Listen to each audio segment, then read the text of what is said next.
Arakan বিজয়ের বর্মী অভিযান একটি সন্ধিক্ষণ ১৭৮৪।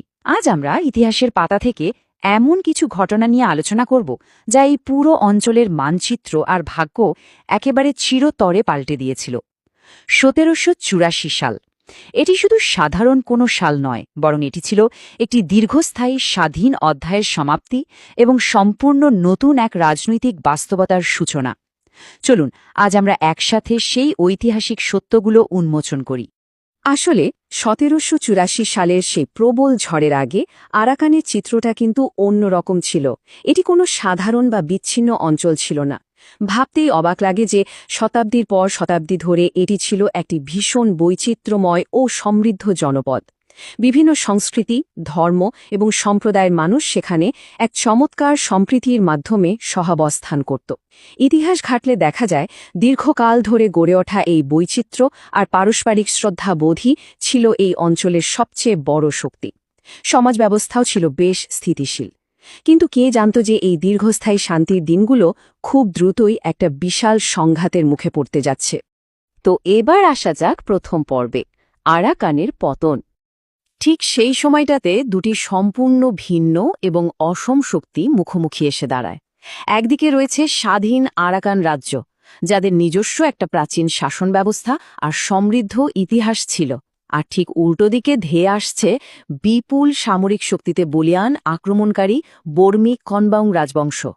তৎকালীন রাজনৈতিক প্রেক্ষাপটে বর্মীদের এই আগ্রাসন ছিল রীতিমতো অপ্রতিরুদ্ধ। স্বাধীন আরাকানের সামনে এটি ছিল নিজেদের অস্তিত্ব টিকিয়ে রাখার এক চরম পরীক্ষা, যেখানে ক্ষমতার পাল্লাটা স্পষ্টতই বর্মীদের দিকে ভারী ছিল।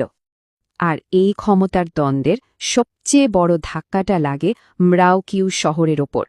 আরাকানের এই রাজনৈতিক ও অর্থনৈতিক প্রাণকেন্দ্রটি যখন রাজা বোদাওপায়ের বিশাল বর্মী সেনাবাহিনী পুরোপুরি দখল করে নেয়, তখন কিন্তু কেবল একটা শহরেরই পতন হয়নি। এর মধ্য দিয়ে মূলত আরাকান রাজ্যের দীর্ঘদিনের স্বাধীনতার আনুষ্ঠানিক অবসান ঘটে যায়।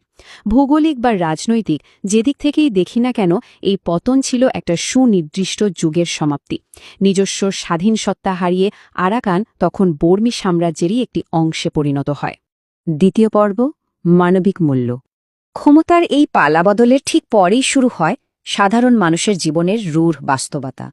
ঐতিহাসিক রেকর্ডগুলো বিশ্লেষণ করলে খুব স্পষ্টভাবে দেখা যায় এই সামরিক বিজয়ের ফলে সাধারণ মানুষকে ঠিক কী পরিমাণ নিদারুণ দুর্দশার মধ্য দিয়ে যেতে হয়েছিল। নিজেদের ভিটেমাটি থেকে তাদের জোরপূর্বক সরিয়ে দেওয়া হয়। যুগের পর যুগ ধরে তিলে তিলে গড়ে ওঠা জনবসতিগুলো নির্মমভাবে ধ্বংস করে ফেলা হয়। আর শুধু তাই নয়, হাজার হাজার আরাকানি মানুষকে বন্দি করে নিয়ে যাওয়া হয়েছিল। এই বিশাল জনমিতিক বিপর্যয় গোটা অঞ্চলকে একেবারে স্তব্ধ করে দিয়েছিল। এখানে একটা ব্যাপার খুব স্পষ্টভাবে খেয়াল করার মতো, এই অস্থিতিশীলতা বা ধ্বংসযজ্ঞ কিন্তু কোনো একটা নির্দিষ্ট গোষ্ঠী বা ধর্মের মানুষের মধ্যে সীমাবদ্ধ ছিল না। মুসলিম হোক বা বৌদ্ধ, উভয় সম্প্রদায় এই চরম রাজনৈতিক বিপর্যয় আর সহিংসার কারণে একেবারে সমানভাবে ক্ষতিগ্রস্ত হয়েছিল।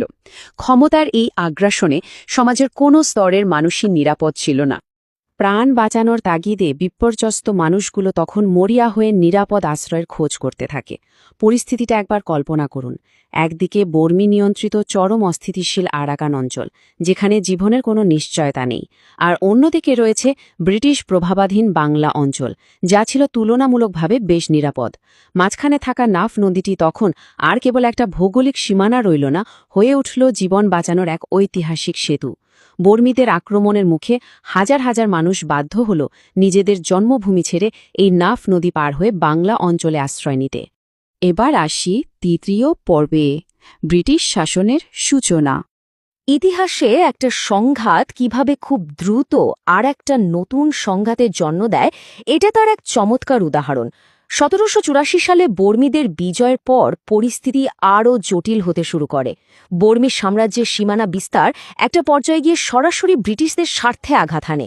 এর ঠিক ৪০ বছর পর ১৮২৪ সালে শুরু হয় প্রথম অ্যাংলো বার্মী যুদ্ধ। ব্রিটিশ সাম্রাজ্য আর বর্মী শক্তির মধ্যে এই যুদ্ধটা ছিল এক প্রকার অনিবার্য। এরপর ১৮২৬ সালে যুদ্ধে বর্মীদের শোচনীয় পরাজয়ের পর আরাকান সরাসরি ব্রিটিশ ঔপনিবেশিক শাসনের অধীনে চলে আসে।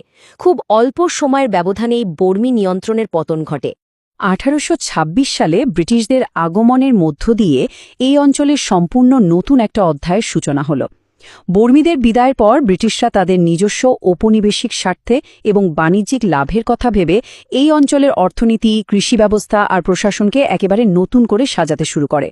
আর এই নতুন ঔপনিবেশিক কাঠামোর কারণে স্থানীয় জনসংখ্যা, ভূমি ব্যবস্থাপনা এবং সম্পদের ওপর অত্যন্ত গভীর ও সুদূরপ্রসারী একটা প্রভাব পড়তে শুরু করে। 1784 সালের বর্মী আক্রমণ থেকে শুরু করে 1826 সালের ব্রিটিশ শাসন পর্যন্ত এই সমস্ত ঘটনা বিশ্লেষণ করার পর আমাদের সামনে একটি অত্যন্ত গুরুত্বপূর্ণ প্রশ্ন এসে দাঁড়ায়। ঔপনিবেশিক নীতিগুলি কিভাবে আরাকানের জনসংখ্যাকে নতুন রূপ দিয়েছিল? ব্রিটিশদের নেওয়া এই অর্থনৈতিক ও প্রশাসনিক সিদ্ধান্তগুলো কি স্থানীয়দের জীবনে পুনরায় কোনো স্থিতিশীলতা এনেছিল, নাকি সম্পূর্ণ নতুন কোনো সংকটের বীজ বপন করেছিল? এই প্রশ্নের উত্তরই আমরা খুঁজব আমাদের পরবর্তী বিশ্লেষণে। আজ এ পর্যন্তই।